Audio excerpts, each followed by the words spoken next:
Welcome to Title Talk, a podcast for real estate investors where we cover tips, tricks, and trends in the industry. This podcast is all about providing valuable insights to help you maximize your investment opportunities. Whether you're a seasoned pro or just getting started, Title Talk is the place to stay in the know and get inspired. So grab your headphones, tune in, and let's talk title.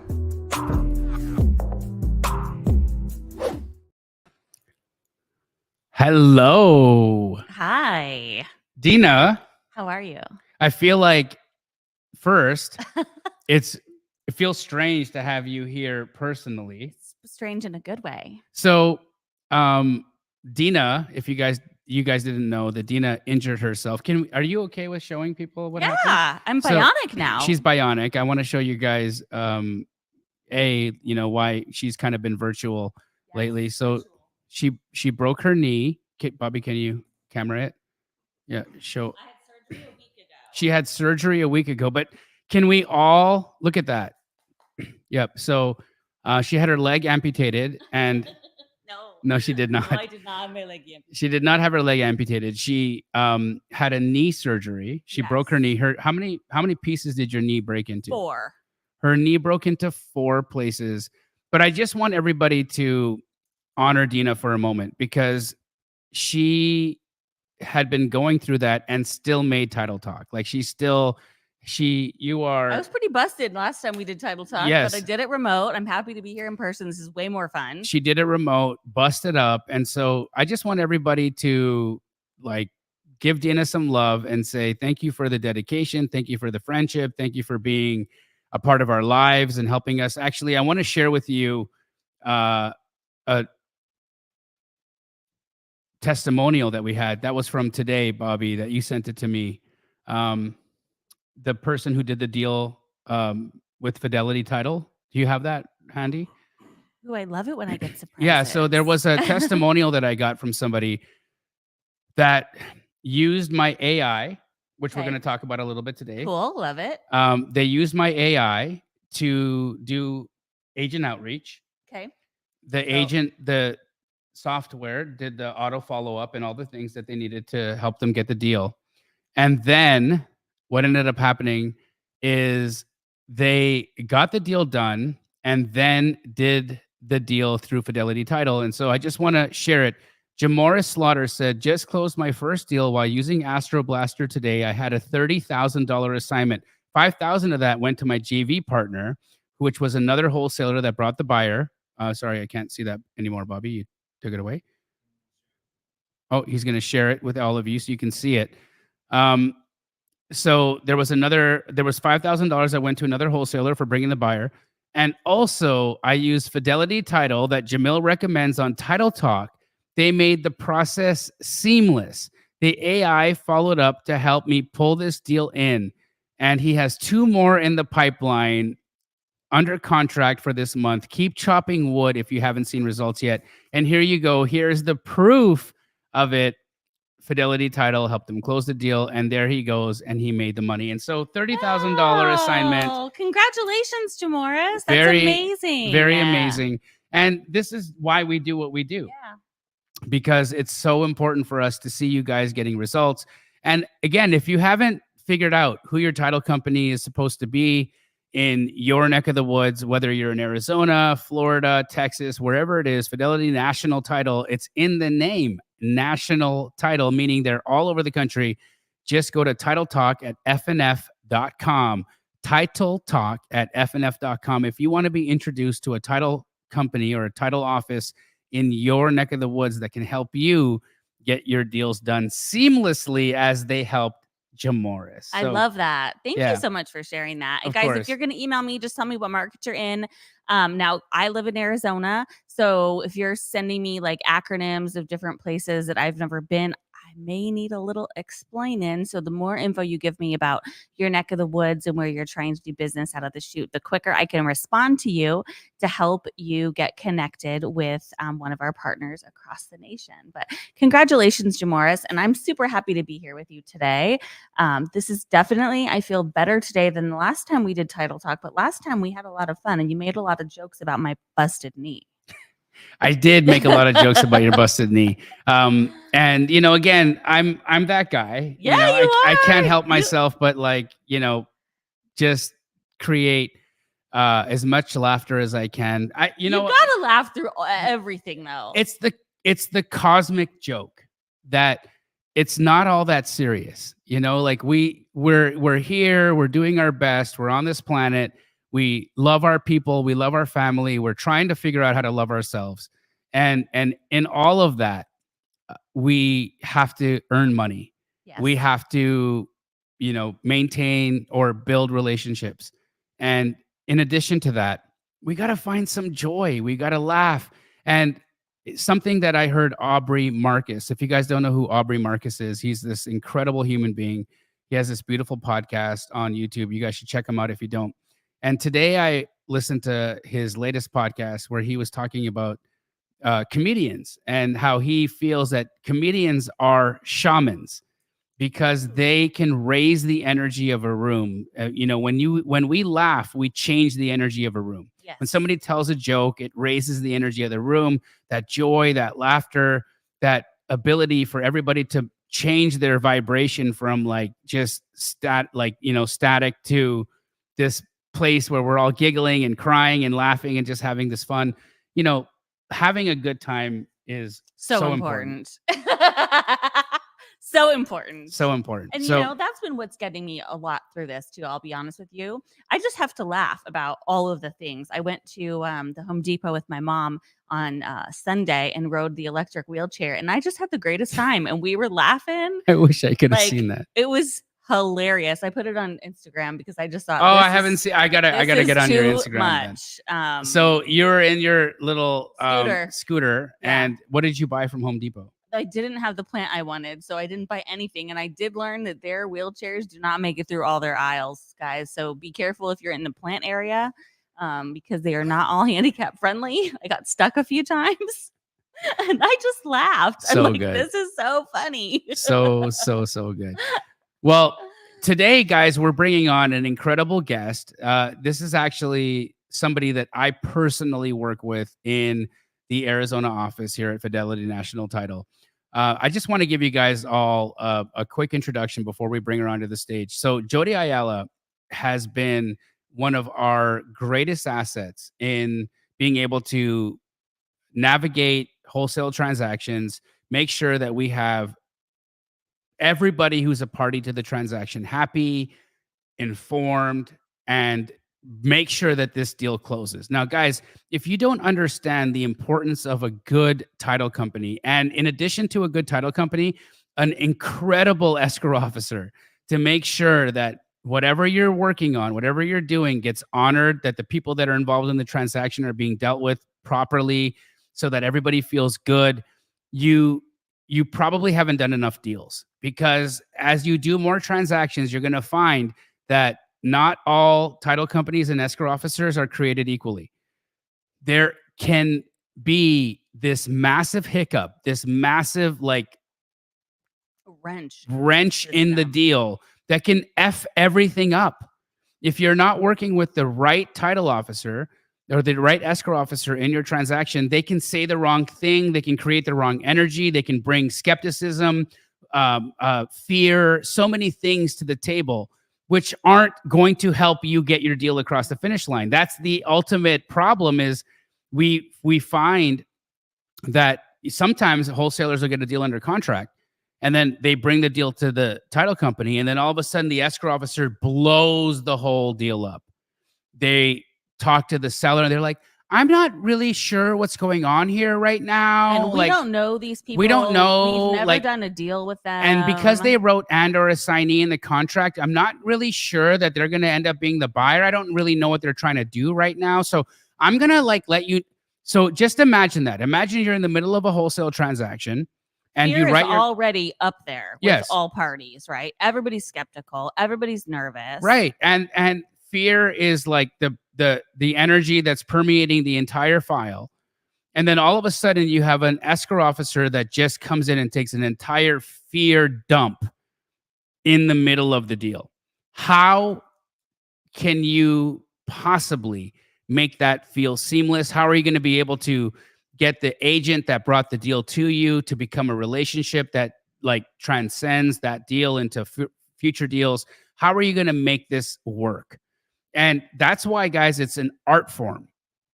Closing deals is an art form. And I can say that the painter of over, I don't know how many hundreds of deals, if not thousands of deals that I've done with Jody, this woman is incredible. She brings a beautiful energy to the table. She always makes sure that every party involved is informed, understands what's going on, and does it in a way that's not going to blow the deal up, that's not going to create any problems for you. She understands the difference between what information needs to be shared with what party and does it in a way that's ethical, honorable, and gets it done. So, without further ado, I want to introduce Jody Ayala from Fidelity National Title in Arizona here. Hello, Jody. Hey, how are you guys? We're really good. How are you? I'm great. I'm great. I was watching your little pre-show there, and all I could think was King Jamil and Dina the Warrior is what we've got going on today. Oh, you're so cute. Jody, welcome back. I was looking back on when we had you last time, and it was actually March of last year. So first of all, we've been doing Title Talk over a year, which I did not even realize that till today. And you were on happy over 1 year anniversary to That's so cool. That's so cool. So we either started in February or March because Jody was one of our first guests, and it was like March the 23rd of last year. So incredible. Welcome back, Rockstar. Yeah, thanks. Thanks for having me. Well, super happy to have you here. And, you know, the world of wholesaling and handling these types of transactions, of course, it goes through so many evolutions. Even in a year, we see things change. We see what I think I've seen over the last 12 months, at least in the world of wholesale, is more of an acceptance, at least here in Arizona, to the transaction style, and also between real estate agents and wholesalers, like seeing that investor. It's a lot more friendly. It's becoming more collaborative than it has been in the past. And I just wanted to ask you, have you seen the same thing, Jody? Are you seeing that there's an opening, that there's a flowering in the relationship between real estate agents and wholesalers in the world of title as you get to see these transactions unfold? Yeah, for sure. I think, you know, we used to hear all the time, oh, well, I don't want to sell to an investor, or, you know, we want somebody that's going to love the home and whatever, you know, whatever the seller's dynamics are. But I do agree with you. I feel like, especially, you know, this last year has been hard for a lot of people. And I think people are really trying to help each other more through life, through real estate, through, you know, stressful situations. And so I think that, you know, I haven't heard anybody say that in a really long time, that I don't, you know, oh, I don't want to sell to an LLC, or my seller wants, you know, somebody that's going to, you know, use it for their family, you know, because they've got that personal attachment to it. Sure. They raise their children in the home or whatever. Yeah. So I haven't heard that in a really long time. And I think that, you know, I was talking with Dina the other day too. We've seen a little bit of an uptick in seller carrybacks. And so I think, you know, with rates being higher than what we've seen over the last 5 years, you know, I think sellers are definitely warming up to the idea of doing those carrybacks, and, you know, they're more open now to working with people on getting their properties sold than I think they ever have been. Well, let's unpack that. Yeah, exactly what I wanted to ask. So why don't you start? No, I mean, so from your approach, like, what are you guys changing in order to even have that conversation? Well, first, I think we've got people on here right now who are thinking to themselves, what the heck is a seller carryback? So, true. Jody, if you could, can you elaborate on the structure of a seller carryback and when that's an appropriate way to structure a deal? Yeah, so if if you as the investor are looking to take it down, or you're still, even if you're doing an assignment and the end buyer's gonna be needing financing for the property, to be having those conversations with these sellers and ask them, are you interested in, once you close, continuing to make a percentage of interest on the property? So they would ultimately be making interest on the equity that they already have. I mean, so that they're sounds essentially fantastic, offering, right? it's like, would that be like a seller, would that be a subject to, or would that be from their own equity, like something that they own and they're holding that? So we're taking out the first mortgage, and now the seller is going to hold a portion of their equity as Yep. a part of that As deal. mm-hmm. Yep. And So how often are you seeing that? And is it happening in wholesale deals, or is it happening more like mostly in retail deals? Both. And honestly, we had a huge lag there where we weren't getting, it was probably a solid 6 months since I had seen, a seller carryback. And I think sellers were probably hesitant. There's a lot of talk in the market about what's going to happen, or, everybody has their projections or their theories on what's going to happen with the market. The fact is that it's always a good time to buy, and it's always a good time to sell. It depends on, everybody's personal finances. Everybody's home is different. And so having those real conversations and asking your seller, hey, if we get a buyer, would you be interested in doing a seller carryback? Why not? Yeah, because it gives them an opportunity to still participate in some income opportunity from their deal. Well, you're solving a problem too, right? So like you're in somebody's living room and you're digging deep to build a relationship, to find solutions. You're not just going in to say, let me buy your house. Right. Right. Like there is a difference, and there is finesse involved in order to get to that conversation. Big time. And I think that, once investors learn how to utilize these tools of, okay, well, hold on a second. If I'm negotiating with a seller right now, and maybe I can't get to their cash price, but maybe I can get to a portion of their cash price, and then give them a kicker on the end of a seller carryback, where maybe they're making a nice return on that portion of equity that they're going to vend into the deal. Well, that might just sweeten the entire pie and make this totally easy for everybody. Now, I want to ask you, with respect to the financing aspect of that, do lenders have an issue with the seller carrying back a portion of that? Does that create issues with debt to income? Does that, you're not a mortgage broker, so maybe you don't know the answer to that, but does that cause any issues with the qualification process and getting the deal done? As far as, are you referring to as far as the seller going on and purchasing another property? No, but I'm wondering this. So let's just say that I'm doing a transaction. I'm the wholesaler that's selling this deal, and I negotiate with my seller for them to carry back 100,000 of this situation at 5%. Now, that note is going to carry forward into my ultimate end buyer's obligation.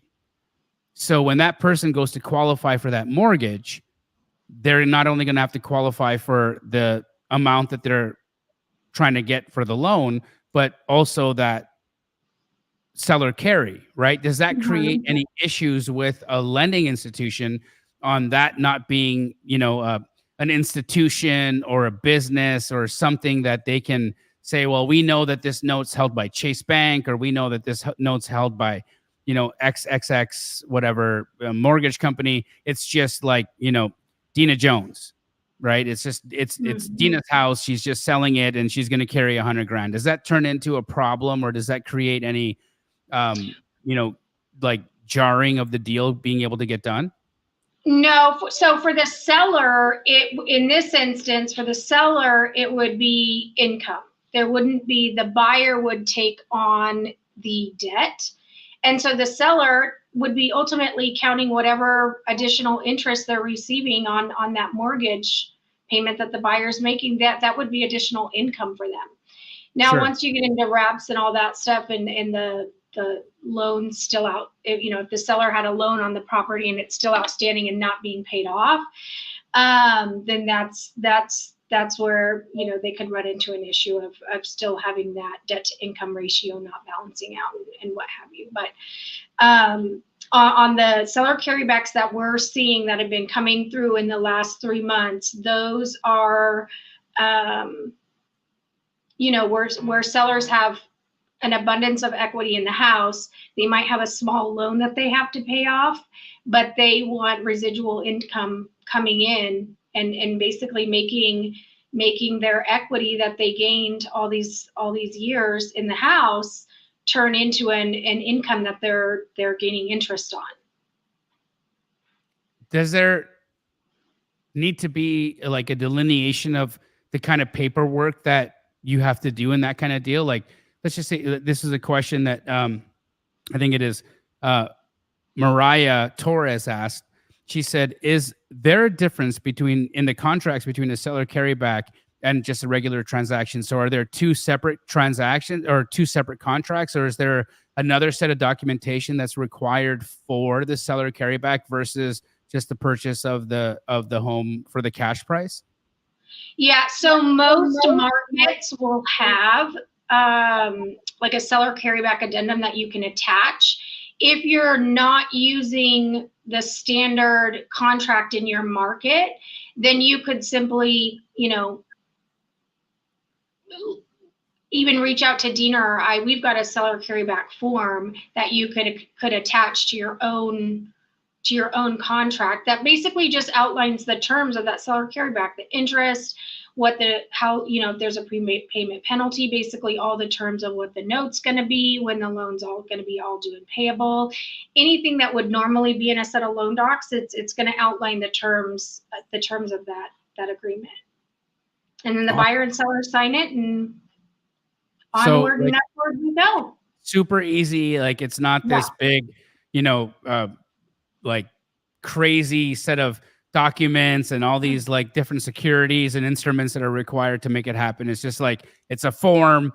That form gets executed and filled out, and then now, with respect to servicing that, is there like a separate servicer for the seller carryback versus the regular note? There can be. I mean, some sellers, want to be in control, and they want to collect those payments and make sure that, it really comes down to a control thing and how much the sellers want to be involved, whether they want someone else kind of be in the middleman to collect those payments. And any event that the buyer defaults, they've got somebody there to kind of help them along, guide them, whatever. And some sellers don't want to do that. They, like I said, they want to be in control. They want to collect the checks every month. They want to see the money, feel the money, all those. So, and the good news is with us, we field all of that for you, right? So we have our own servicing arm that's under our umbrella. So if that's important, we can help facilitate all that, just like we can help facilitate a 1031 or any of those other kind of, funky situations. So guys, if you're out there and you are in a living room with a seller and you are just trying to solve problems, I would highly encourage you to reach out if you don't know how to structure the deal or what paperwork is involved. Especially if it's an Arizona deal, reach out to Jody, reach out to myself. If you're in another market, we can connect you with somebody over there. But a lot of times, the escrow officer can help facilitate some of that paperwork. So it doesn't have to be that scary, or we can connect you with other resources in your market to JV in certain situations. So don't be afraid if you know that you found a way to solve a problem for somebody, that we can't help you figure out how to get to the finish line by just asking the right questions to the right people. Perfect. So Jody, now that we've kind of figured that out, give me a broad strokes of what you've been seeing in the market lately, because I think that we're in this like interesting place right now where there's activity, but it's pent up. There's, we're seeing this like motion towards like things wanting to explode, but there's still this like contraction. Yeah, there's still people kind of holding back.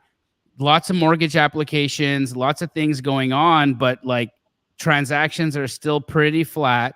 There hasn't been this massive spike of new business that's happening.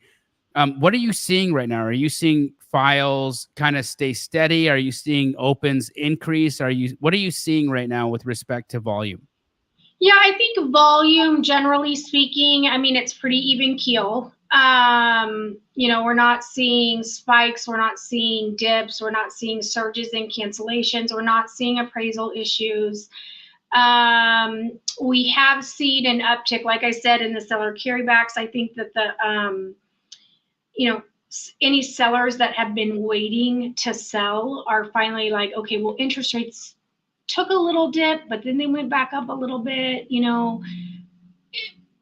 What's really going to happen? We're heading into an election year here, so that's a wild card, I guess. And so they're like, well, maybe I'll do the seller carryback. I can at least offload the property and then make some money for the next year or whatever, and call the note due and payable in a year or two, whatever.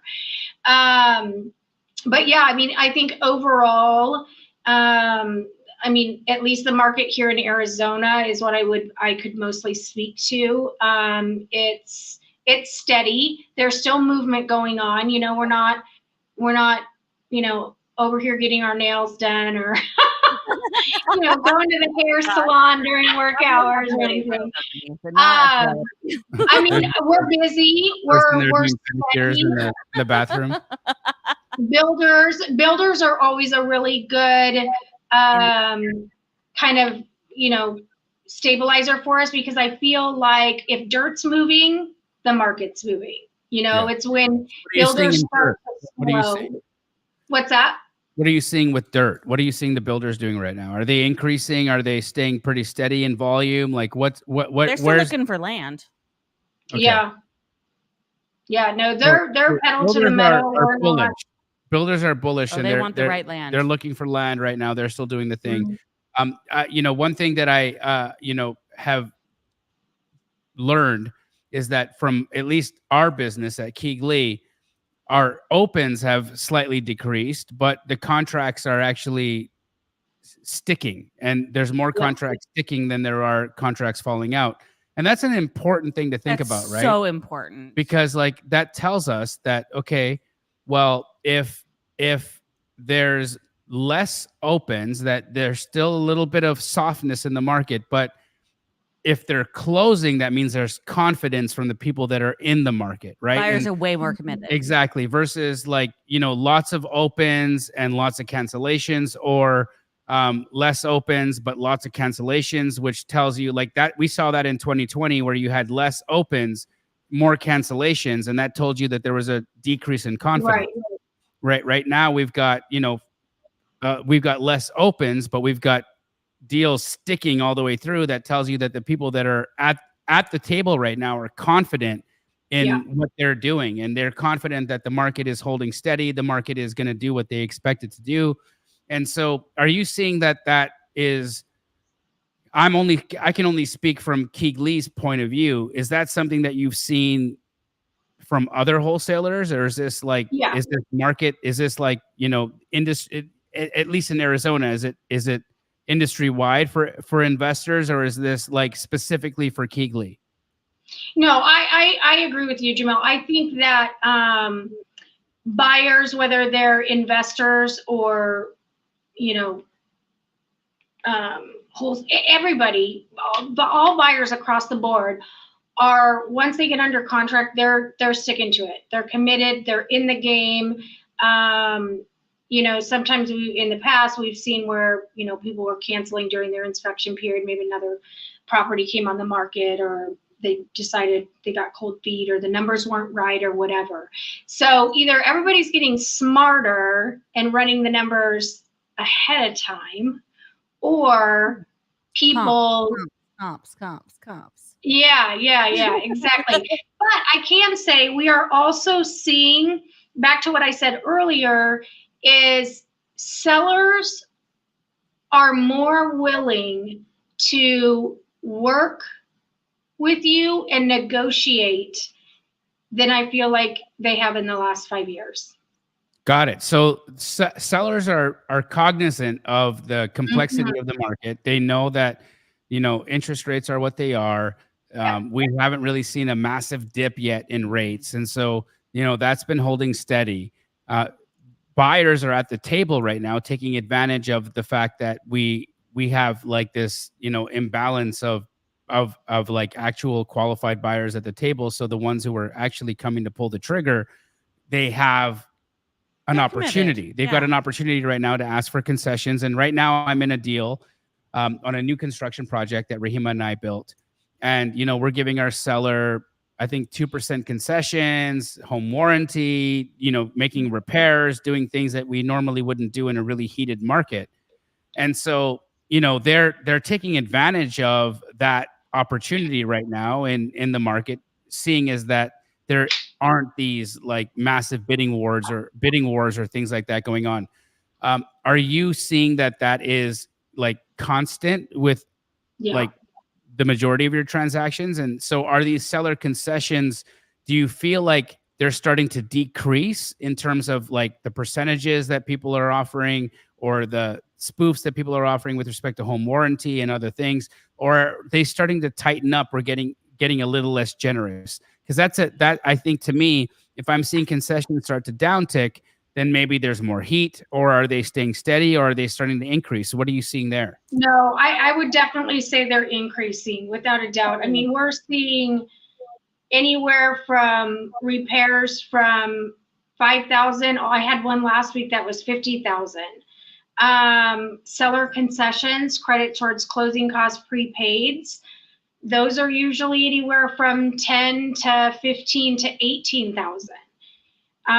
So sellers are in it. Sellers are in the game. And if they're not, if you've got a seller that's not,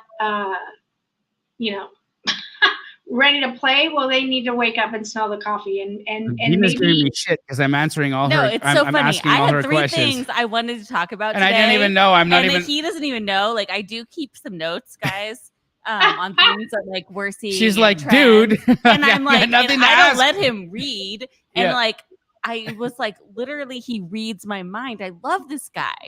I mean, it's unbelievable, like how he is just has such a pulse on like literally what's happening right now today, and he's not in our business, right, Jodes? Like he's Yeah. Yeah, I'm in my world, your right? own But world. I know You're so freaking smart. I know the anatomy of that world, and I know the vital organs. Yeah, and like okay, so we need to check pulse, we need to check blood pressure, we need to check, Knees. yeah, we Kneecap. need to look at the knee health and all the things.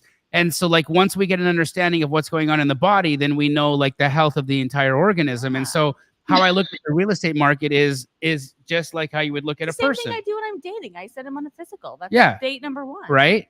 And so like physical, vasectomy, check. No, just kidding. I don't know. I have no idea if that's like your box or not, but like, like it's like these are like certain things you got to look at the health of the Right. of the organism, right? And so I look at the real estate market like it's a living, breathing organism. Because it's ever evolving. It's always going to have these fluctuations and these interesting things that happen to it. And what's going on in the world absolutely affect the organism. And so we need to know the environment in order to understand the organism. And so if the environment's such, then it's going to make the organism do these things. And so when I think about it, I'm like, how do you look at this thing as a living, breathing entity and then understand the impacts of these stressors that we find, and how to put more pressure where pressure, it makes sense. and if pressure's relieving in this one area, then we now know that things might be health might be increasing over here. You do the dance. And I think as a wholesaler, you have to look at things in that way. You absolutely do, because it lets you, it guides you into, where should I be spending my money in lead generation? Where should I be focusing my efforts in terms of renegotiations? Like, let's just say, for instance, okay, we just learned right now that seller concessions are up. We learned They're that up. opens. Here's one other tip, though, by the way. They're not just up. They're up in straight dollars versus percentages. Yeah. that has to do with the fact that not everybody's getting a loan. Because Wow. Yeah, that's true, Dina. We've noticed that, it used to be, 3% towards closing costs. everybody was financing every single deal, right? Right. Now And I'm even seeing assigners give credits to the end buyer towards closing costs, or Wow.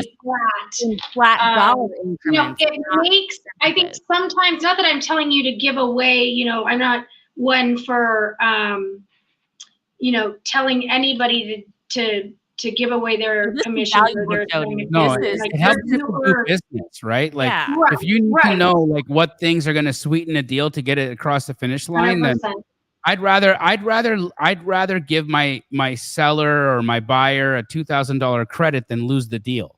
Always. Right. Yeah. So like I need to know the magic ingredients that are going to get the deal across the finish line and not have my buyer fall out last minute and cause a problem. Right. And so like knowing those ingredients, knowing the special sauce that's working right now is massively important for any wholesaler that's doing business. Right. And so, in addition to that, like, if we look at the signals that we've just talked about, okay, we've said that seller concessions are up. We've said that opens are down, which means that transaction volume is slightly decreasing, but we're seeing that sellers are more malleable to negotiations. So as a wholesale operation, what does that tell me about the math of how to maintain my profitability? For me, that tells me that because I'm going to do 60 transactions this month instead of 80 transactions this month, if I want to make $1 million in assignments, if I want to have that, if I need to hit that $1 million mark, I'm going to get them through what? Renegotiations. I'm going to get that from the seller. I'm going to get that from concessions. I'm going to get, because the sellers are open to it right now. They're open to concessions. They know they're motivated. They're motivated, and the market is dictating that. And it's not just me. It's not being an a-hole. It's being in the market. It's knowing the market and the pulse of the market and what's standard operating procedure right now for the market, and then living in that and working in that. And so if I know my opens are down and my sellers are ready to negotiate, then how do I maintain profitability? Well, first thing I'm going to do is get an inspection. Second thing I'm going to do is use that inspection as an opportunity to renegotiate. Why wouldn't I do that? Well, you haven't always even had inspections in your contract. Correct. But today you should. them in every single one. I mean, guys, this is valuable information to help you guys make, because look, we're talking about getting deals done and making as much money as you might have. Like if you're say you're a wholesaler doing 3 deals a month, and you're typically making $10,000 a deal. Okay, well, what we're learning right now is that you're not going to maybe do 3 deals this month. You're maybe going to do 2. So if your threshold is to try to make $30,000 in a month, but now instead of doing 3 deals at 10K, you're only doing 2 deals. Well, what does that tell you? You need to do 2 deals at 15. But we also have the data that tells us that sellers are ready to do that. The sellers are ready to give us that extra 5. Perfect. I can still have my profitability at 30,000, but I'm going to get it from a different place. And that's important to know. So important. Right? Because then that gives you an opportunity to see where you've got to put your attention, where you've got to put your conversations. Which organism you need to massage. Exactly, right? Because like, look, at the end of the day, if you think about like a muscle, right? I think about the ones I can't use right now. Well, when you've got take them for granted until you can't use them. So this is a real relevant conversation. But like think about it, right? Like when you have a knot in your muscle, right? What happens? You go to right? You need a massage. And what does that massage do? It touches the pain. It touches and it puts pressure on the pain. Puts pressure on the pain. It presses and you're like, ow, ow, ow. Until what? Until it releases. Until it releases. So sometimes pressure is required to create that release of energy. And we're going to do that same thing in this business. Pressure. Right? That's it. So you just got to look at it from that perspective, right? And you got to look at your business as an organism. You got to look at it from like, what do I got to do right now to maintain profitability, but still get the thing that I want to get done? I want to have $30,000 a month. I'm not going to get it from my sellers because I'm not going to be able, I'm sorry, I'm not going to get it through volume because fewer people are at the table. Well, I'm going to have to get it from applying more pressure on my sellers. And that's going to come from understanding my process, knowing how that's going to be able to transcend, and knowing that my sellers are open to it because it's happening across the board. Valuable nuggets to take into your business, implement so that you can still maintain profitability in a market that has less deals going on. And I'm totally loving everything you just said, along with Robert's comment, Red Hot Chili Peppers. Give it away, give it away, give it away, give it away now. That's great. You know, no, we're not talking about giving it away. We're talking about getting it done. Yes. Right? We're rewriting that song. Absolutely. And we are talking about making magic happen. And I think what I'm hearing and feeling from all of the investors right now is they've got a lot of finesse while they're in the living room. Yep. And they're trying to solve problems. Yep. You know, I was talking to an investor today, and literally he's like, I'll sell you my house and there's going to be a hefty assignment on this deal, but you have to solve this problem. Well, this problem is finding a rental, and this guy has no credit that he can prepay for a year in advance, and he's got his buy box all figured out, but there's nothing on the market that is in that for a rental. Yeah. So in order for this deal to get done, which it can absolutely get done, he's like, I'm going to solve that problem because he dug deep enough. Right. So guys, you're going to feel smoke screens in every single conversation you're going to have with your sellers. And I would say what I'm hearing and feeling today on those who are excellent at their craft is they are just digging deeper to figure out how to really, really help people. I agree. So speaking on the concept of helping people, Jody, I want to ask you a question about refinancing. And I'm sure that you see these files come through. They're probably a lot less prevalent right now than you would have normally seen. Jody's office also actually does all of our refis. Okay, so knowing that you are the office that does all the refis, are refis down, refis steady, refis up? And for those of you that don't know why I'm asking this, refinancing is where somebody's got, like, let's just say you're a Burr investor, right? So you buy a property and your goal is to use it as a rental property. So you buy it, you fix it, and you rent it. And then your goal is to then refinance it so you can get your initial capital investment out and then cash flow the arbitrage between the mortgage payment and the expenses to your rent. Is that happening plentifully? And if it is, what are you seeing in that world right now? Yeah, so refis are down. I mean, the rates, hands down, no question, dictate what refinance volume is. Somebody said in here, where was it? Well, first of all, Mark Martinez, yes, we handle Tucson, so reach out. We're happy to help. We can help you. Yep, anything in Arizona. Somebody in here said, like, no joke, that office, Jody's office, is like a 12 out of 10 when it comes to service, professionalism, you know, getting it done, understanding the investment world. You know, there's a reason why I've got Fidelity tattooed on my lower back. Ooh, I haven't seen that one yet. Well, it hasn't been swimsuit season in a while either, though. Could you guys imagine if I had a tramp stamp that said Fidelity on it? Oh my gosh, you have the little logo. I think that's a great It says quality. infidelity. Oh,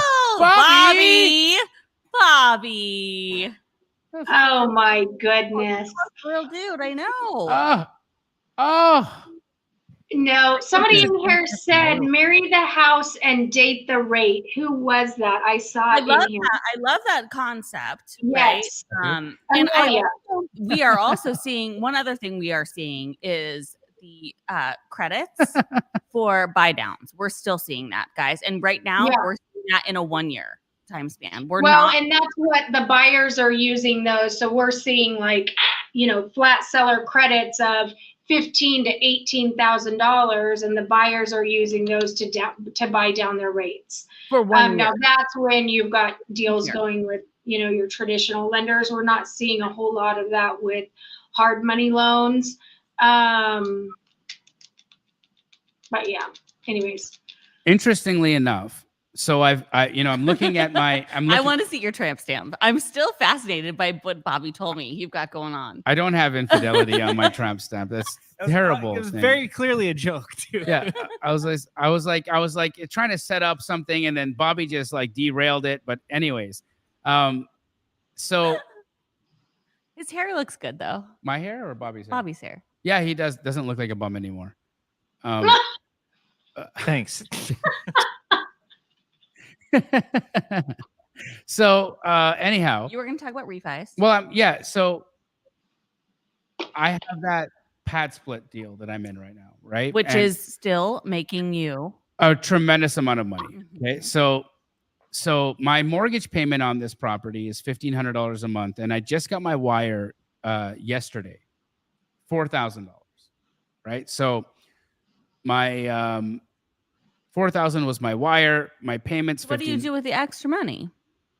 What's the $2,500 doing for you? You're putting it pays into this something? idiot here. It's not even. It doesn't even pay him. I gotta figure out how to find more money to pay him. But anyways, but anyhow, what I just recently learned is that there are lenders out there that will use the income from co-living to refinance my property.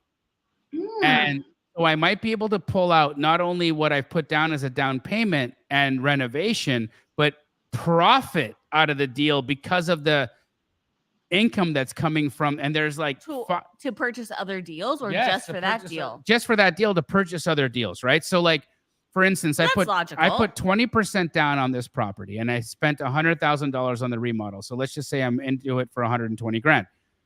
If I use this lender that will use the co-living expenses or co-living rent, as my income, and then help me refinance it out, I can actually pull out that 120 plus an additional 40.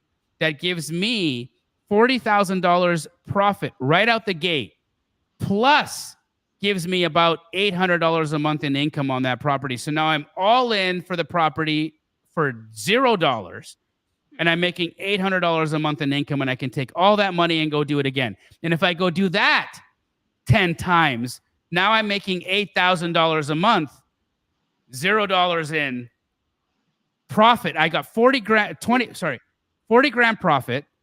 $800 a month in income, and I can do that over and over and over again. How many of those deals are you guys seeing right now?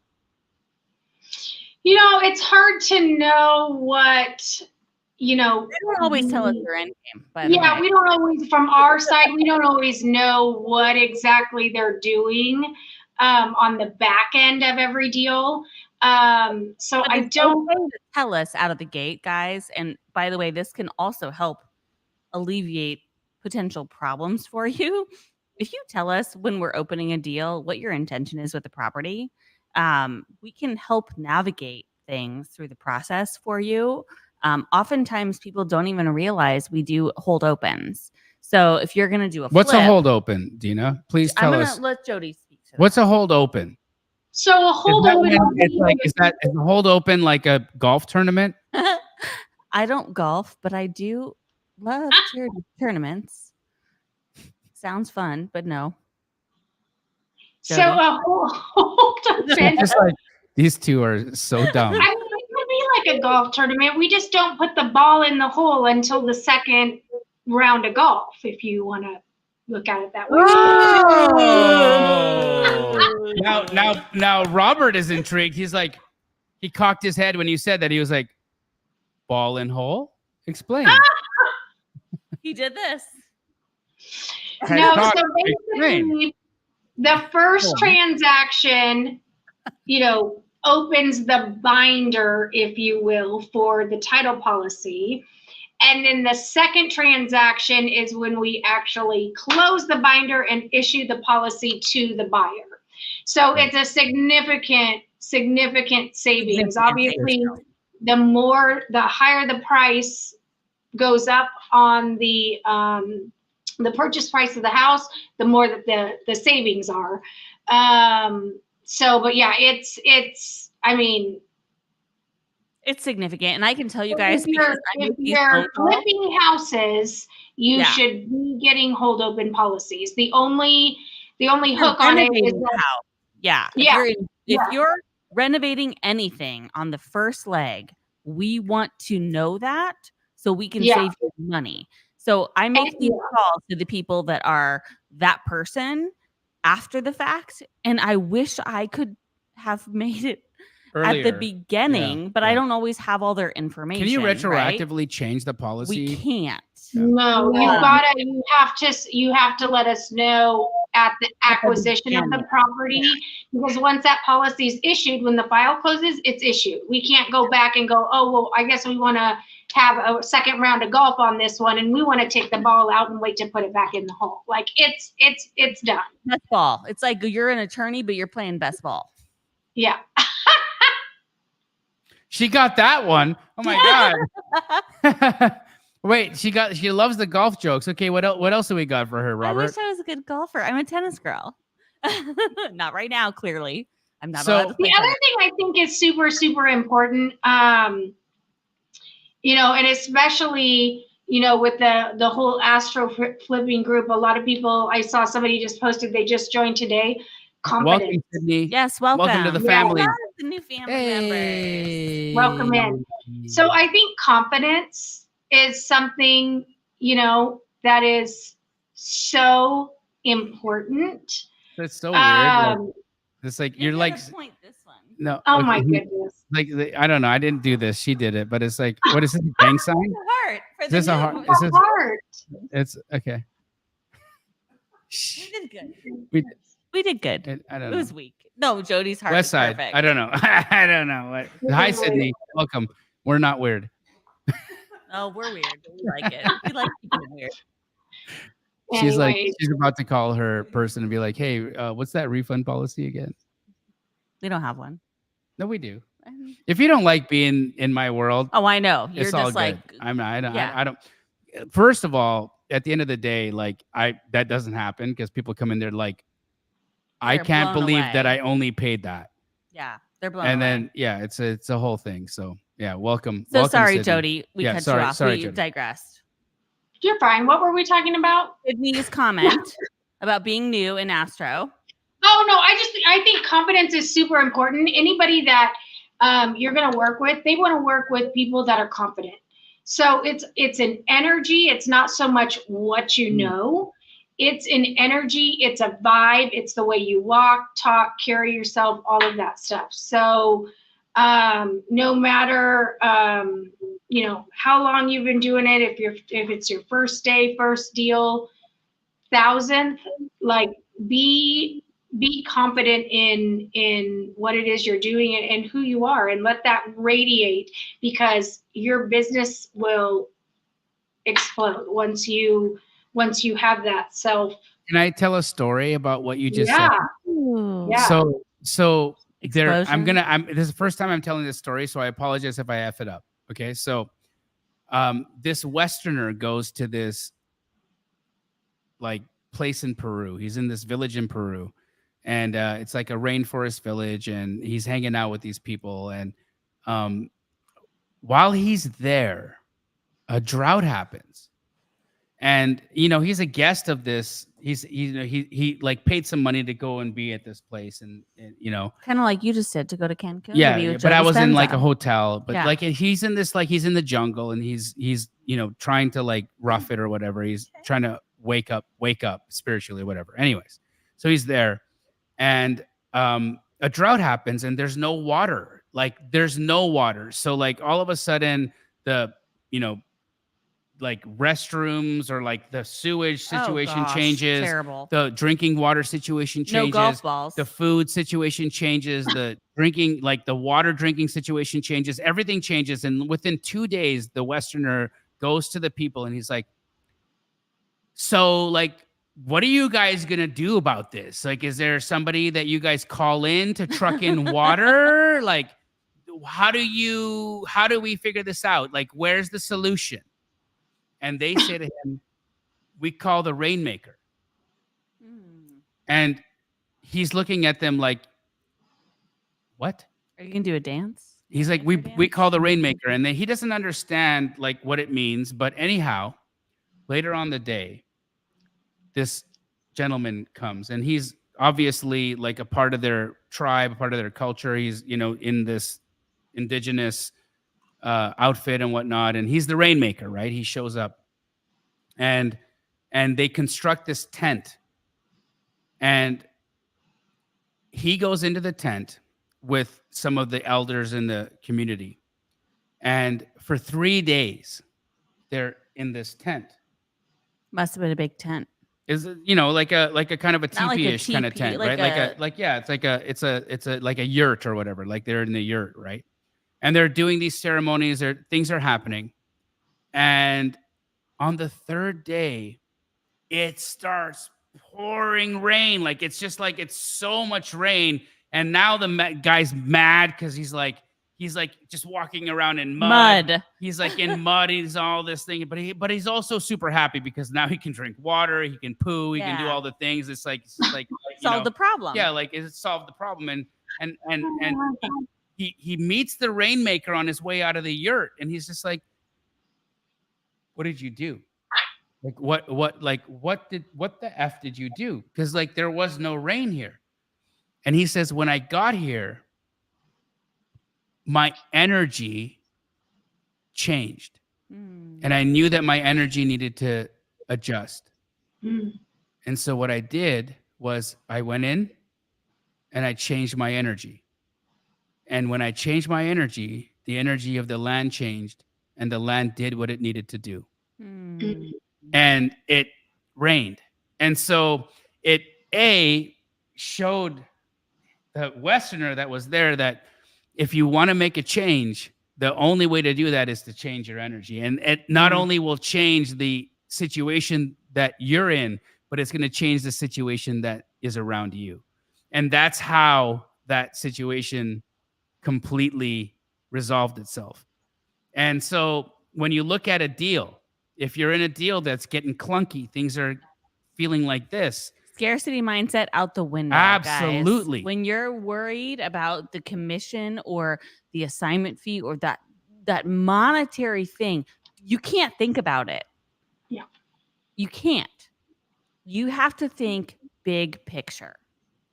That's exactly what it is, right? And so, like, just like that, if you walk into a situation, like any seller situation, the energy is off. When you walk into a situation of a person whose world is falling apart, they're economically broken, mess. Their life situation is broken, their familial situation is broken, and you're there to solve it. The only thing that you can bring to that situation to change it, to bring the resolution that you want. This is what so many people who have deals fall apart. They come into the coaching call. They're like, Jamil, I just keep getting into these deals and they just fall apart. And it's like, I get the seller, everybody's on board, but then the deal falls apart. It's like, you're the energy of the deal. If your energy is broken, so is the deal. Don't ever forget that. And that's just what it is. That's Bring so yourself valuable. up, like raise your energy. Yeah. You'll raise the energy of the deal. Raise your energy. You'll raise the energy of the people around you. Raise your energy and things will change in a way that you can't even explain, because if you're vibrating at a higher frequency, so is everything around you. So I want to ask you, because you just got off of a week-long retreat with Joe Dispenza. Yeah. How does somebody do that in a practical way? I know we're getting to the end of our time, and I want to be respectful of everybody that's going to top off here at 6:00. But how does somebody do that? There's lots of ways. Like for myself, for instance, some of the practices that I've used to raise my energy. First, Raise it or meditation, change. going inside and like really understanding, Not being afraid to dig deep. not being afraid of digging deep. That's one way. Another way, laugh, joy. Bring joy to what you're doing, bring joy to the people around you, bring joy to the situation, bring joy to the escrow file, bring Oh, we joy to the love seller, that. bring joy to the escrow officer, bring joy to everybody that's involved. Every Find a critical way to make it conversation, fun. every tough conversation. Find a way to make it fun. Like nothing transmutes negativity like a laugh. Have you ever been in a room where everything was so serious and one person farts? Like crop dusted or legit? No, fart? just legit farts. Laugh, like just the lets it out. And like it's like, all this like terribleness happens and somebody just does this thing and it's just like hilarious. And it just shows you at the end of the day, it Humanity. ain't that serious. Humanity. It's not that serious, do you want to be a finite player playing a finite game, or are you an infinite player playing an infinite game? And at the end of the day, if you can like tap into that energy, so many things can happen. Whoa. All right, Jody, I gotta ask you before we get off this thing. You are somebody who has had really great relationships long term. I think that being in the business of title and escrow, having a long game is super, super, super important and very critical to success. So can you share, like, when it comes to maintaining partnerships with investors, what that looks like, how you've done that, and how you've built it? Because I think you have just mastered it. Yeah. Again? That's the third time. Jeez. Yeah. So, Get out of my head. As you go through, oh my goodness. I think as you go through your career, not all business is good business. And so you have to make some tough choices along the way. But the good business, you cultivate those relationships fiercely. And you love those people like they're your family, They become your family. They do. And, people, I mean, that's what, at least for me, that's my why, is the people. I mean, escrow really isn't that exciting. It's not like it's meant to look sexy, girl. It's like some energy packed thing to do. It's a lot of paperwork. People, we usually see people at the end of the transaction. They've been, pressured and pushed to the end. They're ready to be done, and it's not always the glamorous spot to be in. But I think holding, especially for the investors or that are on this call, you're going to have repeat clients, and so cultivating those relationships and taking care of the people that are in your spheres are so important, because they will come back and come back and come back and come back. If they know that you are in their corner, what's better? Amen. Right? Well, that's what's so fun about you, Jody, because I love whenever I'm doing new connections with you. They're like, oh my gosh, I love her. I remember I did a deal with her. Oh my gosh. Yes. Yeah, I know. It's always so exciting when, maybe somebody got out of the business for a little bit and went and became a nurse, and then, decided that they didn't like blood. And so then they came back and now they're investing again, and you see their name pop into your email inbox. I mean, it's like so exciting to me. Like, you're back. Yay. Let's do it. All right. So before we like go off the air, because I know we got to jam, because he's got probably another thing going on right now. But what was the last thing you Googled? The last thing I Googled? Oh, geez, Louise. Your phone. It was the death of a person today. She might not have her phone with her. Oh, let's see it. It was the death of a person. We were trying to figure out today. Was this on a deal? Yes. This was like literally right before I got on the meeting. It was a death of a person. We were trying to figure out like how many. Anyways, sorry. If the two people died at the same time, or if one passed and then the other person passed. Wait. You got to tell us why. Why are you Googling this? Well, because when husband and wife hold property as community property right of survivorship, if the first spouse passes away, the property automatically goes Default. to the surviving spouse, and then they don't have to do probate. Well, Right. in this instance, the probate, it was interesting the way the judge issued the letters, or that the way it was going through court, because it usually when we see probate, it's one person per probate letter. And this was 2 estates on one letter. It was just really odd. So we're like, well, why is this other party why are they even doing probate for this other party if it was husband and wife? And then I'm like, what if they passed, like, what if they were in a car accident or a plane crash and they both died at the same time and they were husband and wife?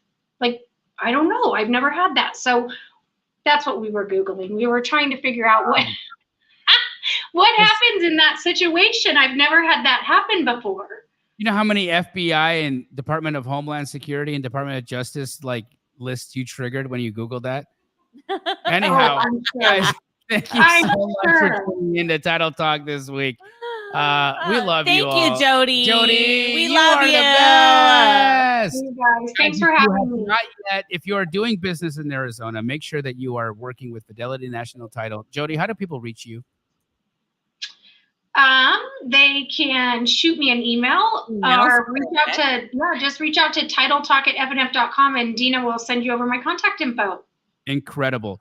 Guys, I'm telling you, use the title company that Keegley uses, that I uses, that go to Wholesale, Fidelity National Title. Jody Ayala is my personal escrow officer, the best in the country. So be nice to her, guys. I love her. She will tell on you if you're not nice. She will tell on you. She will tell him if you're not nice. But no, incredible person, incredible company, incredible value and service.